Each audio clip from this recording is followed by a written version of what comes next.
Salut à tous! Salut. Alors aujourd'hui je suis avec Adam pour vous parler du mode de scrutin français, ce qui fait écho au mouvement social que l'on peut voir depuis 2 mois, à savoir les Gilets jaunes.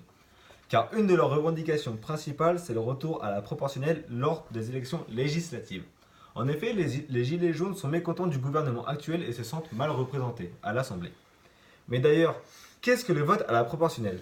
Eh bien, le mode de scrutin à la proportionnelle, c'est très simple. C'est un mode de scrutin qui permet une représentation fidèle de l'opinion publique en attribuant un pourcentage de sièges proportionnel au nombre de votants.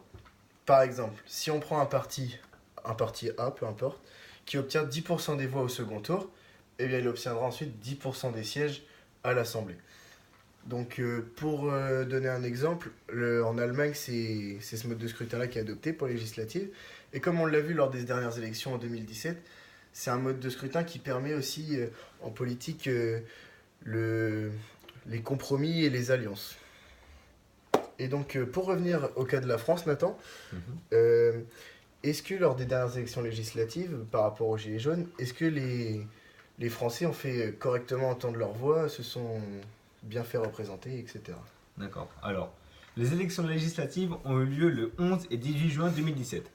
Depuis le début de la 5ème République, le président a toujours eu une majorité soit absolue, soit relative. Macron et son parti, La République En Marche, ont 308 sièges. Cependant, il y a quand même 57% d'abstention au second tour, donc plus d'un Français sur deux qui n'a pas voté. C'est un record en France, on n'a jamais connu ça. Cependant, les sièges sont mal représentés. Par exemple, le Front National obtient 13,6% des voix en 2017, mais n'a que 8 sièges sur 577. On n'a jamais connu ça. Mais pour la présidentielle, Adam, est-ce que la représentation, elle est idéale? Eh bien, on peut voir que pas vraiment.